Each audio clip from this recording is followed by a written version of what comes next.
নমস্কার বন্ধুরা, good morning. Health ইনসাইটের আরেকটা আলোচনা নিয়ে আমরা এলাম। আজকের আলোচনার আগে নিশ্চয়ই আপনারা সবাই ভালো আছেন, কুশল বিনিময় করে নিলাম একটু। আজকের টপিকটা ডায়ালিসিস পেশেন্টদের জন্য, যারা ডায়ালিসিস নিচ্ছেন এবং এরকম অনেক বন্ধু দেখছেন। আমার পেশেন্টরা যারা নয়, দেশে বিদেশে দেখছেন, তাদের অনেক সময় একটা কমন ধারণা থাকে যে ক্রিয়েটিনিন কখন কখন টেস্ট করবো বা ক্রিয়েটিনিন কমছে না কেন ডায়ালিসিস করে। তো প্রথমেই বলি যে রোজ ক্রিয়েটিনিন করার বা প্রতিটা ডায়ালিসিস সেশনের পরে ক্রিয়েটিনিন টেস্ট করার দরকার নেই। আপনি যখন ডায়ালিসিস করছেন নিশ্চয়ই আপনার কোনো নেফ্রোলজিস্ট ডাক্তারবাবুর তত্ত্বাবধানে আপনি ডায়ালিসিস করছেন এবং তিনি আপনাকে রেগুলার ফলো আপ করছেন। ডায়ালিসিসের সময় ক্রিয়েটিনিন টেস্ট করার উপায় ইউজুয়ালি আমরা শুরুর দিকে মান্থলি টেস্ট করি, তারপরে পেশেন্ট স্টেবল থাকলেন তখন আমরা 3 মাস 4 মাসে একবারও টেস্ট করতে পারি। তো ক্রিয়েটিনিন টেস্ট করার কারণটা কি ডায়ালিসিস পেশেন্টদের ক্রিয়েটিনিন টেস্ট করার কারণ কিন্তু কিডনিটা ঠিক হয়ে গেল নয়। যাদেরকে আমরা ক্রনিক কিডনি ডিজিজের জন্য ডায়ালিসিসে পাঠিয়েছি, করতে বলেছি, তাদেরকে কিডনিটা রেনাল রিপ্লেসমেন্ট থেরাপি হিসাবে কিডনি কাজ করছে না, তাই ডায়ালিসিস করা এই জন্য পাঠানো হয়েছে। ডাক্তারবাবুর সঙ্গে ভালো করে আলোচনা করা যে আমার কিডনি কি ঠিক হওয়ার সম্ভাবনা আছে।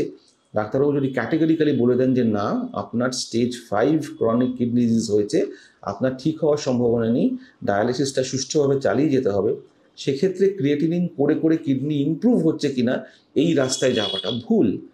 রাদার আমরা ক্রিয়েটিনিন চেক করি প্রি ডায়ালিসিস এবং পোস্ট ডায়ালিসিস, ইউরিয়া এবং ক্রিয়েটিনিন চেক করি এটা দেখার জন্য যে আপনার ডায়ালিসিসের এফেক্টিভিটি কত হচ্ছে, ডায়ালিসিসটা ভালোভাবে হচ্ছে কিনা, ডায়ালিসিসের আগে যে ক্রিয়েটিনিন ছিল সেটা কতটা রিডাকশন হচ্ছে, urea reduction ratio, creatinine reduction, এর সঙ্গে ক্যালকুলেট করে KT/V, এগুলো দেখে আমরা ডায়ালিসিসের এফিকেসিটা দেখি, কতটা ভালো ডায়ালিসিস হচ্ছে, যেটাকে ডাক্তারি পরিভাষায় আমরা একটা টার্ম ইউজ করি যার নাম ক্লিয়ারেন্স।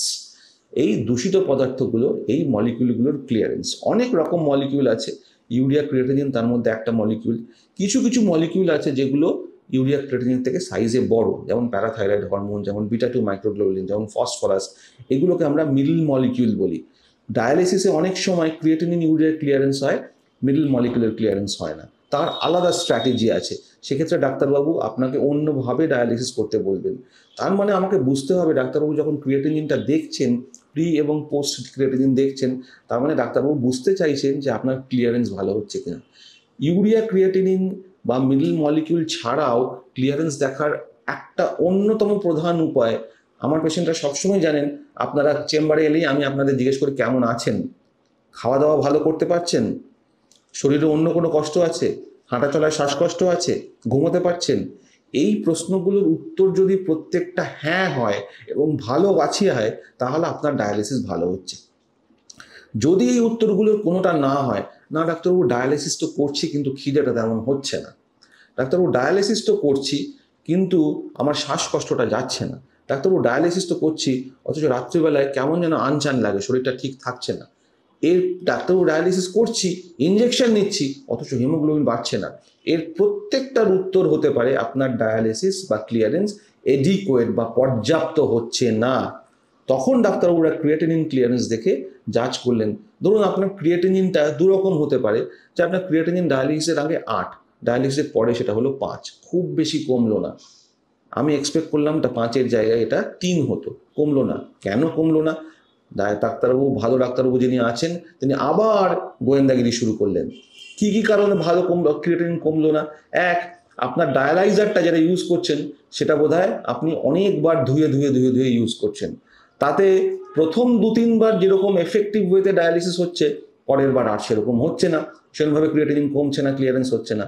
2 নম্বর, আপনার যে অ্যাক্সেস, যেমন ফিস্চুলা, তাতে নিশ্চয়ই ফ্লোয়ের কোনো অসুবিধা আছে, ফিস্চুলার ফ্লো ভালো নেই বা ফিস্চুলার পাংচারের জায়গাটা ঠিকঠাক হচ্ছে না, কাছাকাছি পাংচার হচ্ছে, সেজন্য রিসার্কুলেশন বলে একটা জিনিস হয়, যে ক্রিয়েটিনিনটা ক্লিয়ার করলাম ওইটাই আবার শরীরে ঢুকে যাচ্ছে, তো সেই জন্য ক্লিয়ারেন্স হচ্ছে না, সেটা একটা কারণ হতে পারে। তার মানে প্রত্যেক ডায়ালিসিস পেশেন্টকে, প্রত্যেক কিডনি ডাক্তারবাবুর যখন দেখছেন, আমি যেমন রেগুলারলি করি, ফিস্চুলা বা অ্যাক্সেসটাকে পরীক্ষা করে দেখা ঠিক হচ্ছে কিনা। 3 নম্বর কারণ হতে পারে আপনি কি শর্ট ডায়ালিসিস নিচ্ছেন, কোনো কারণে আপনার ব্লাড প্রেশার ফল করে যাচ্ছে, কোনো কারণে আপনার প্রায় ক্র্যাম্প হচ্ছে বলে ডায়ালিসিসটা 4 ঘন্টা দেওয়া যাচ্ছে না, 3 ঘন্টার মাথায় বন্ধ করে দিতে হচ্ছে, তার জন্য কি ক্রিয়েটিনিন আপনার কমছে না, ক্লিয়ারেন্স হচ্ছে না? এটাও একটা খুব ইম্পর্টেন্ট বিবেচনার বিষয়। তার থেকেই উত্তরটা চলে আসছে যে তাহলে কেন আপনার ডায়ালিসিসটা 4 ঘন্টা করা যাচ্ছে না, কেন আপনার পায়ে ক্র্যাম্প হচ্ছে, কেন আপনার ব্লাড প্রেশার ফল করছে। আপনি কি প্রচুর পরিমাণে গেইন করছেন, 4 লিটার 4.5 লিটার গেইন হয়ে যাচ্ছে আপনার, তাই জল বার করতে গিয়ে ব্লাড প্রেশার ফল হয়ে যাচ্ছে, ক্র্যাম্প হয়ে যাচ্ছে। তার উত্তরটা কি, তারও সমাধান আছে। এই প্রত্যেকটা জিনিসের কারণ খুঁজে বার করা এবং সমাধান নেফ্রোলজিস্ট পয়েন্ট বাই পয়েন্ট করবেন, এবং তখনই বুঝতে পারবেন যে ক্রিয়েটিনিন ছাড়াও আরও অনেক বিচার্য বিষয় আছে যেটা দেখে আপনার এডিকুয়েসি অফ ডায়ালিসিসটা ধরে ফেলা যায়। এই প্রত্যেকটা জিনিস সিস্টেমেটিক্যালি নেফ্রোলজিস্ট বিচার করতে পারবেন, তবে আপনাকে ভালো রাখতে পারবেন নেফ্রোলজিস্ট। আরেকটা জিনিস বলে রাখি, যা খুব হেলদি যারা মানুষ ডায়ালিসিস নিচ্ছেন অথচ যাদের মাসল মাস বেশি, বেশ লম্বা, স্বাস্থ্য ভালো, ভালো ডায়ালিসিস নিচ্ছেন, ভালো খাওয়া দাওয়া করছেন, তাদের ক্রিয়েটিনিন অনেক সময় বেশি থাকতে পারে। সেক্ষেত্রে অতটা ভয় পাওয়ার কিছু নেই, প্রোভাইডেড ক্রিয়েটিনিনটা ডায়ালিসিস করে ক্লিয়ারেন্স হয়ে যাচ্ছে, নেমে যাচ্ছে। যারা পেরিটোনিয়াল ডায়ালিসিস নেন, হিমোডায়ালিসিস নেন না, তাদের ক্লিয়ারেন্সটা হিমোডায়ালিসিসের থেকে কম হয়। অনেক সময় তাদেরকে আমরা দেখি ক্রিয়েটিনিন ভ্যালুটা নর্মাল হিমোডায়ালিসিসের থেকে বেশি আছে, এবং হিমোডায়ালিসিস যেমন ক্রিয়েটিনিন 13, তার থেকে কমে ক্রিয়েটিনিন 6 হয়ে গেল। এই জিনিসটা পেরিটোনিয়াল ডায়ালিসিসে দেখা যায় না। যেহেতু ডায়ালিসিসটা কন্টিনিউয়াস চলছে, ক্রিয়েটিনিনও একটা মোটামুটি ভ্যালুতে কন্টিনিউয়াস থাকে, ধরুন 8, 8.5 এই ভ্যালুতে কন্টিনিউয়াস থাকে। পেরিটোনিয়াল ডায়ালিসিস দিয়ে আমি 8টাকে 4-এ করতে পারবো না, কিন্তু পেরিটোনিয়াল ডায়ালিসিসের সুবিধা হচ্ছে ডায়ালিসিসটা স্লো হলেও 24 ঘন্টা চলছে, তার ফলে ওভারঅল সব কিছু মিলিয়ে এফেক্টিভিটিটা কম হচ্ছে। তাই বন্ধুরা, ক্রিয়েটিনিন কেন কমছে না তার পিছনে অনেক কারণ আছে। সেই কারণগুলো 1, 2, 3, 4 সিস্টেমেটিক ওয়েতে ডাক্তারবাবুর কাছে গিয়ে বিচার বিবেচনা করে বার করতে হবে।